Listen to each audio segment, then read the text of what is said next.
Hello students, देखिए आज हम चैप्टर नंबर 10 स्टार्ट करेंगे। वर्त, सर्किल। सर्किल पढ़ने से पहले जरूरी है पढ़ना स्पर्श रेखाएं। टेंजेंट क्या होती हैं? टेंजेंट की परिभाषा क्या होती है कि वे रेखाएं जो किसी भी वर्त को किसी एक बिंदु पर क्या करके जाएंगी, स्पर्श करके जाएंगी, टच करके जाएंगी, वे क्या कहलाए जाएंगे? किसी भी सर्किल की स्पर्श रेखाएं। जैसे कि कोई वर्त है हमारा और ये रेखा क्या कहलाएगी? इसकी स्पर्श रेखा। इस बिंदु क्या बोल रहे हैं? स्पर्श बिंदु, पॉइंट ऑफ कॉन्टैक्ट। स्पर्श बिंदु इसे बोलते हैं पॉइंट ऑफ कॉन्टैक्ट। वो वाला पॉइंट जहाँ पे किसी वर्त ने, किसी टेंजेंट ने किसी सर्किल को क्या करा है? स्पर्श करा है। नंबर 2 होती है छेदक रेखा, सीकेंट। उसे क्या, वो कौन सी रेखा होती है? वह रेखा जो किसी वर्त को दो बिंदुओं पर क्या करती है? काटती है, प्रतिच्छेद करती है, क्या इंटरसेक्ट करती है। वो रेखा क्या कहलाती है? छेदक रेखा कहलाती है। ठीक है, तो ये तो क्या होगी? किसी भी वर्त की छेदक रेखा जो दो बिंदुओं पर क्या कर रही है? इंटरसेक्ट कर रही है। और ये क्या होगी? वर्त की स्पर्श रेखा। और ये क्या होगा? इसका स्पर्श बिंदु, पॉइंट ऑफ कॉन्टैक्ट। वह बिंदु जहाँ कोई स्पर्श रेखा किसी वर्त को क्या करती है? स्पर्श करती है। एक्सरसाइज क्वेश्चन करने से पहले देखिए, मैं आपको बता रहा हूँ 3 बातों का याद रखना बहुत महत्वपूर्ण है, जो इम्पोर्टेंट पॉइंट्स हैं इस चैप्टर में। इम्पोर्टेंट पॉइंट्स जो हैं, महत्वपूर्ण बिंदु जो है। नंबर 1, पहला तो ये है कि यदि ये तो कोई क्या हो गया? सर्किल, ये कोई वर्त हो गया। ए बी क्या होगी? कोई इसकी स्पर्श रेखा होगी। सी बिंदु पर क्या होती है? ये इसको मिल रही है, ये होगा हमारा पॉइंट ऑफ कॉन्टैक्ट, जिसे बोलते हैं स्पर्श बिंदु। ओ हो गया वर्त का केंद्र, और ओ से लगा के सी तक की दूरी क्या होगी? वर्त की त्रिज्या होगी। तो पहले जो इसमें महत्वपूर्ण बिंदु है वो ये है कि वर्त की स्पर्श रेखा, एक तो वर्त की स्पर्श रेखा व त्रिज्या, वर्त की स्पर्श रेखा व त्रिज्या आपस में क्या है? परस्पर लंब होती हैं, परस्पर लंब होती हैं। यानी कि tangent and radius are perpendicular to each other, perpendicular to each other. एक दूसरे पे क्या होती हैं? ये परपेंडिकुलर होती हैं। कौन? किसी भी वर्त की स्पर्श रेखा व त्रिज्या, टेंजेंट और रेडियस क्या होंगे? आपस में परपेंडिकुलर होंगे। तो चित्र से क्या प्रतीत हो रहा कि ए बी परपेंडिकुलर है किस पे? ओ सी पे। A B perpendicular to O C. ये हो गया क्या हमारा पहला बिंदु, कि किसी वर्त की स्पर्श रेखा व त्रिज्या आपस में क्या होती हैं? लंब होती हैं। नंबर 2 बिंदु क्या है हमारा? फिर से देखिए, ये क्या हो गया? कोई वर्त हो गया।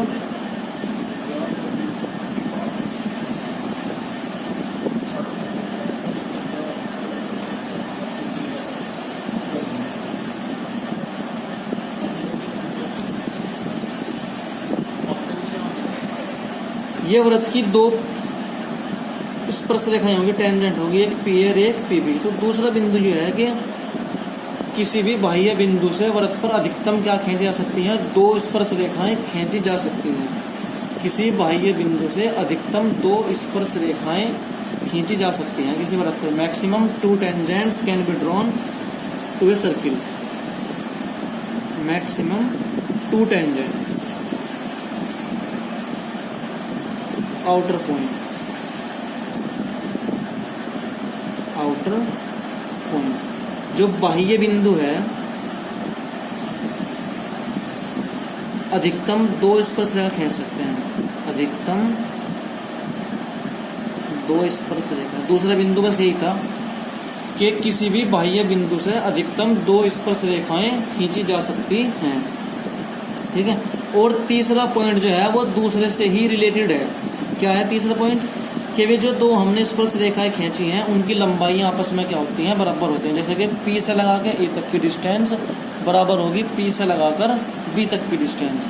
PA equal to PB। बस ये 3 महत्वपूर्ण बिंदु है जो याद रखने हैं हमें, और इन्हीं के बेस पे क्या होंगे? क्वेश्चन होंगे। फिर रिपीट करा देखो मैं, पहला बिंदु क्या है कि वर्त की जो स्पर्श रेखा है और जो त्रिज्या है वे आपस में क्या होती हैं? लंब होती हैं। Tangents and radius are perpendicular to each other. किसी भी वृत्त की स्पर्श रेखा और त्रिज्या आपस में लंब होंगी। नंबर 2 बात क्या बताई थी कि किसी भी बाह्य बिंदु से हम अधिक से अधिक केवल 2 स्पर्श रेखा खींच सकते हैं। किसी भी बाह्य बिंदु से अधिकतम 2 स्पर्शरेखा खींच सकते हैं। और तीसरा पॉइंट ये है, और तीसरा पॉइंट जो था हमारा वो क्या था कि जो बाह्य बिंदु से हमने 2 स्पर्शरेखा खींची हैं वे दोनों क्या होती हैं, आपस में बराबर होती हैं। ठीक है, तो इसके इम्पोर्टेंट टॉपिक थे ये। अब देखिए आप एक्सरसाइज करते हैं 10.1। 10.1 तो बिल्कुल बेसिक है। देखो पहला क्वेश्चन क्या है, पहला क्वेश्चन है एक वृत्त की कितनी स्पर्श रेखाएं खींची जा सकती हैं।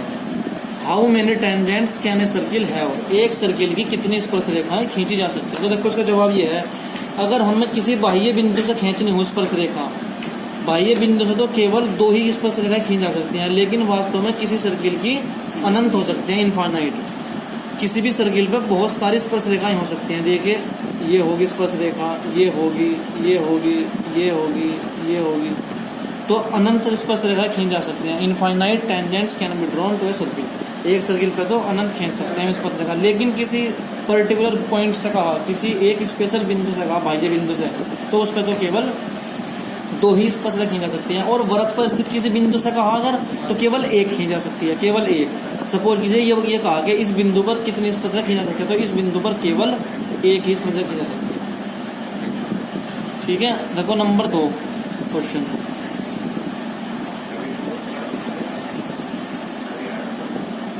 ये फिल इन द ब्लैंक्स हैं। पहला क्वेश्चन देखिए क्या है इसमें, दूसरे का पहला पार्ट। किसी वृत्त की स्पर्श रेखा उसे बिंदुओं पर प्रतिच्छेद करती है। A tangent to a circle intersect it in points. ये कहा है कि एक टेंजेंट किसी सर्किल को कितने पॉइंट पर क्या कर सकती है, काट सकती है। तो इसका जवाब क्या है, केवल एक पॉइंट पर।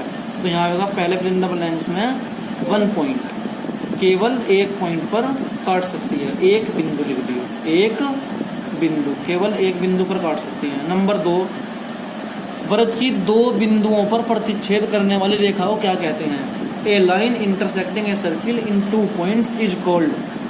वह रेखा जो किसी सर्किल को 2 पॉइंट पर काटता है क्या कहलाई जाती है, वो अभी बताया था मैंने आपको, ये रहा सीकेंड, छेदक रेखा। क्या होती है वो, छेदक रेखा। नंबर 2 हो गया, 2 में आगा सीकेंड यानी कि छेदक रेखा। तीसरा पॉइंट में क्या है, एक वृत्त की समांतर स्पर्श रेखाएं हो सकती हैं। A circle can have parallel tangent. Way tangent बतानी है हमें सर्किल की जो आपस में क्या हो, टेंजेंट हो। ऐसे 2 ही हो सके। मान लीजिए हमने यो कोई स्पर्श रेखा ली, तो इसके समांतर स्पर्श रेखा केवल एक और हो सकती है, वो ये हो सकती है। तो कुल मिला के 2 पैरेलल टेंजेंट कितने हो सके, 2 समांतर स्पर्श रेखाएं केवल 2 हो सके। अगर आपने ये ली स्पर्श रेखा, तो इसके समांतर कौन सी होगी, ये वाली हो जाएगी। ठीक है, तो इसमें क्या हो जाएगा, केवल 2 समांतर स्पर्श रेखा होती है किसी भी टेंजेंट। नंबर 4 क्या है, the common point of a tangent to a circle and the circle is called. वह बिंदु जो कॉमन हो, मतलब किसी टेंजेंट पे भी लाई करता हो और सर्किल पे भी लाई करता हो, उसे क्या बोलते हैं, स्पर्श बिंदु बोलते हैं। मान लो ये होगी क्या हमारी समांतर रेखा, सॉरी स्पर्श रेखा, और ये वाला बिंदु क्या है, देखो ये कॉमन है, उभयनिष्ठ है, दोनों पे है। ये वृत्त पे भी स्थित है, सर्किल पे भी, और स्पर्श रेखा पे भी स्थित है। तो इसे क्या बोलते हैं हम, स्पर्श बिंदु, पॉइंट ऑफ कॉन्टैक्ट। स्पर्श बिंदु, पॉइंट ऑफ कॉन्टैक्ट, स्पर्श बिंदु बोल देंगे इसे। ठीक है, नंबर देखिए क्वेश्चन नंबर 3।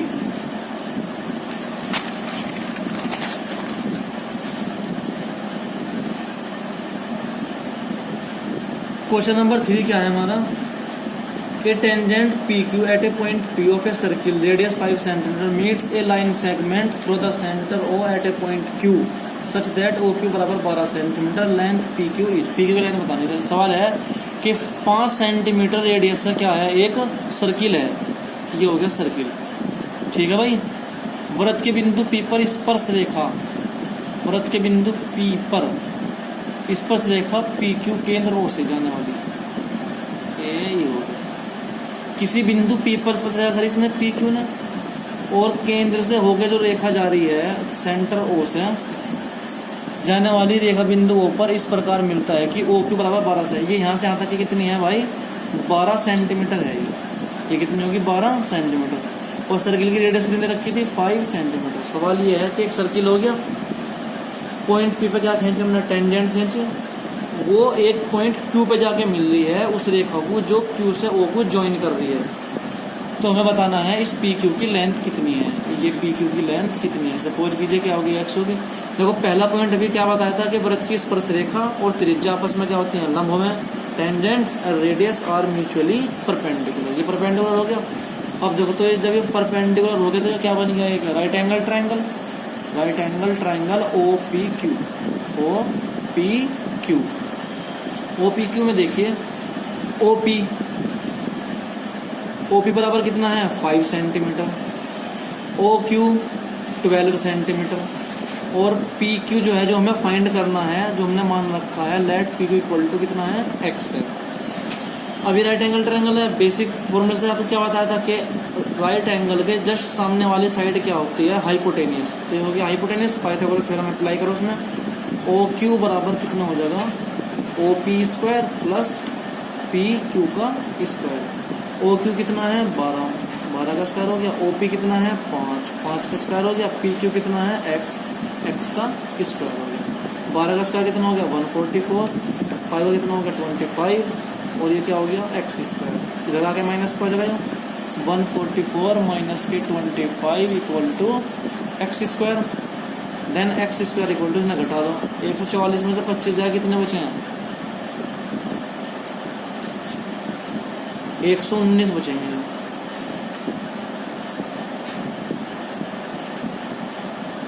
तो x की वैल्यू क्या आ जाएगी अंडर रूट में 119 इतने सेंटीमीटर, और x हमने क्या लिया था PQ, तो PQ की वैल्यू कितनी हो जाएगी 119 सेंटीमीटर। ठीक है, ये एक्सरसाइज यहाँ कंप्लीट होगी। नेक्स्ट पार्ट में हम नेक्स्ट एक्सरसाइज करेंगे।